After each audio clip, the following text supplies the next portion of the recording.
And awareness is the key, Silka. When you catch yourself feeling those thoughts, I've started slapping myself. Is that bad? no. If that's what works for you, Stop it, Silka. that's a pattern interrupt. That's a good thing. Yeah. Did you push record?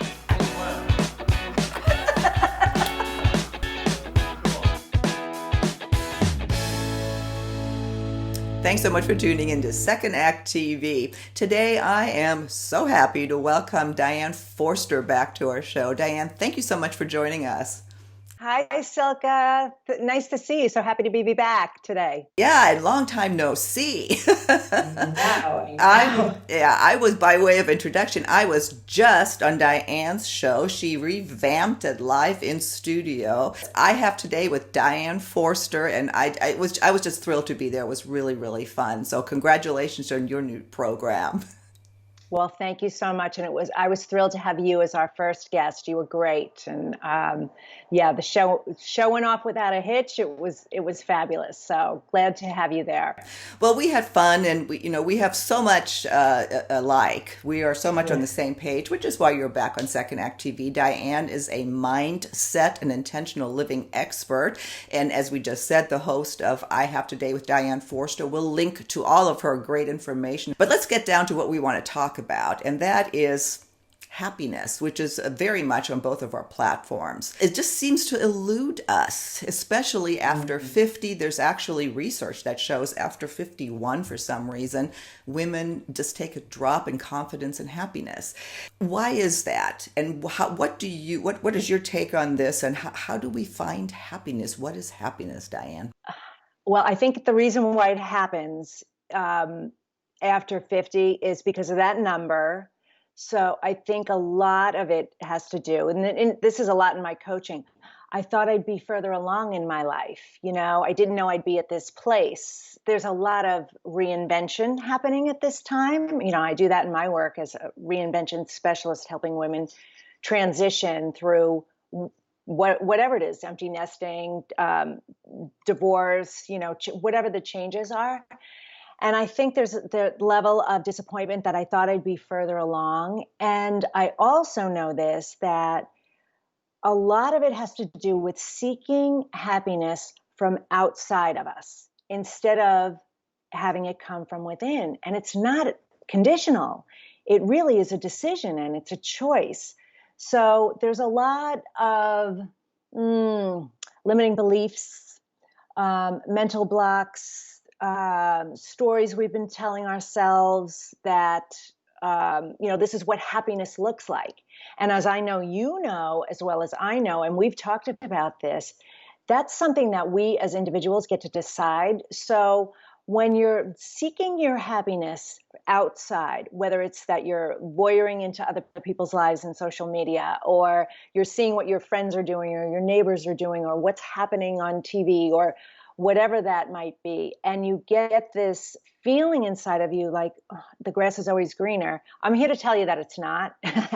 Every single person struggles in some way, but happiness truly is a choice and a decision. And so it comes from within, and it comes from being really deliberate and intentional and being clear about what happiness looks like for you. It's really the depression, the suicides, especially in this age group, are really epidemic. There's a lot going on right now, which is exacerbating the situation.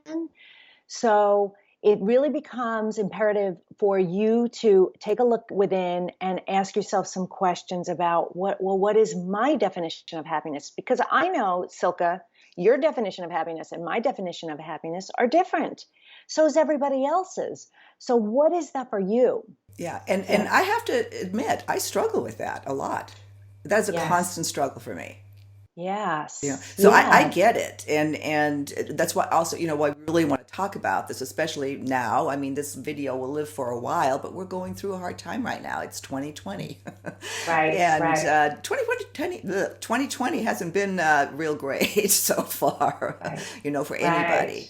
And the whole idea of happiness or grasping happiness or what is it is probably top of mind, and there's a lot of hopelessness. How Yes. do we turn our So, perspective?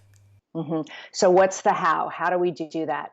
Um, I would say the first thing you need to do, and it gets said over and over, almost too much, but you can't undermine it, is you've got to find what to be grateful for and what you can appreciate in your life. And this morning, I did 3 pages in my journal of what I appreciate. And I started out with my bed, and I started out with the roof over my head, and went through various things. I'm safe, I'm secure, I'm healthy. I went through to my kids, that they're safe and healthy. And I went through to my personal assistant, to my family, and I literally filled 3 pages with things to be grateful for, because the way I'm big on law of attraction, but the way law of attraction works is like attracts like. Hmm. So if you can get yourself in that positive, appreciative state, what happens is you open up what I call the portal to abundance for more things to appreciate to come in. And it just makes you start to feel better. Hmm. So, and I say that would be the first thing I would do. Start with gratitude. Hmm. Start with gratitude. Just do that little practice every single day. If you can implement that one change into your life, you're going to start to see a ripple effect of just starting to feel a little more happy and joyous each and every day. And that may be Yeah, one of the reasons people aren't happy. And we don't want to focus on the negative, right. but not appreciating what we have. Right. And if you wake up today thinking and worrying about the same thoughts that you were yesterday, your life won't change. You've wake awoken into the same exact state, and so you can't really move forward. You're stuck there. So you've got to do a pattern interrupt in your state of mind and your state of being. And writing gratitude in your journal is a great way to do it. It's also a great thing to do at night before you get in bed. Write 5 things that you're grateful for. Just 5 things, and it could be so simple. And so if you focus on what you do have, because the challenges, they're always going to be there. It's even if you have the money, or you have the relationship, or you have the career, or you have the child or grandchild, or whatever that is at this state, there's an expression, new level, new devil. So there's always going to be things that allow us to grow and expand, Yeah. but it's our perception about them. And starting with gratitude is the perfect way to do it. It really is. Yeah. And the when then, don't leave. Like I said, it's not conditional. So you don't want to leave your happiness out to, oh well, when I find that relationship, then I'll be happy, or when I get out of debt, then I'll feel at peace. You've got to have the feeling first in order to align with it so that you can attract it. Yeah. The law of attraction, obviously we've heard a lot, ever since The Secret came out. And that's a while ago Yes. now. Uh, Yes. but it does it makes so much sense that and again, some people, when they are down or when they're doubting, and then you think, and I get myself doing that, going, oh good, I'm thinking negative again, stop it. And then I worry Yeah. about thinking negative, and it's almost like this cycle that it can be difficult to snap out of. So I want to acknowledge that, because a lot of people talk Hmm. about this, and a lot of people don't acknowledge how difficult it is, or people really do stutter with this. But that doesn't mean you Right. can't get past it and can't advance. And I think that's one of the things I'd like to get across, because a lot of times when I hear people talk, and you're not like that at all, because you're very real. That's why you and I connect. But it's almost like I'm not doing it right. Right. Right. Do you hear Well, that? I do. And I teach a lot on this. So I know that you're going to share my channel. I do a lot of work around this. So there's great resources there. And it's a lot of people do struggle with it. And so what I'm asking your audience right now is to not even really do that.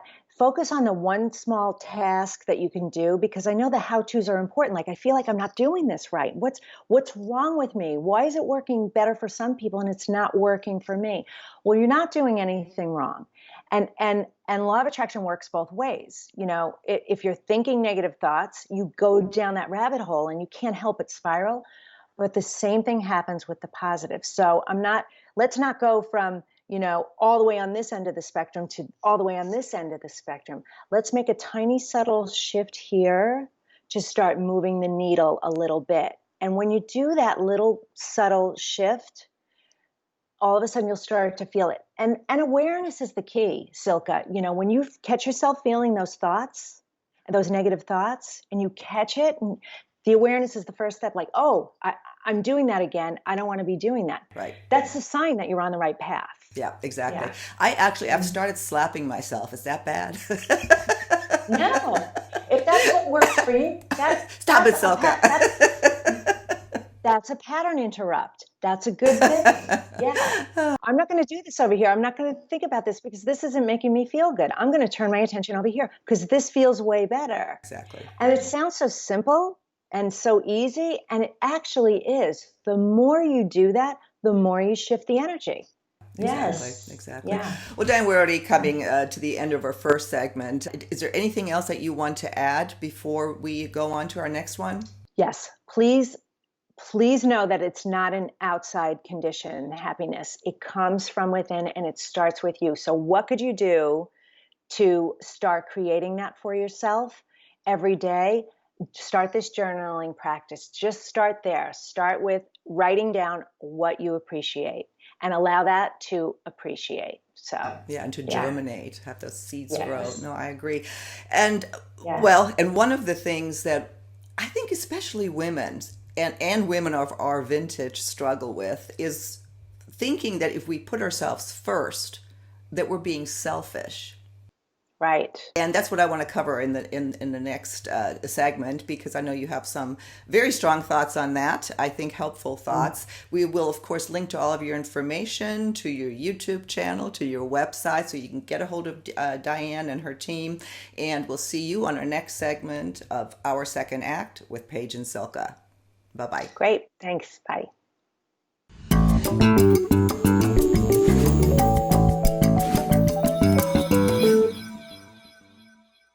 If you haven't done so already, please be sure to subscribe to our channel. The button is right over here. Just click on through to YouTube, and when you see the little bell right next to the subscribe button, hit that too. We'll notify you every time we launch a new video. See you next time.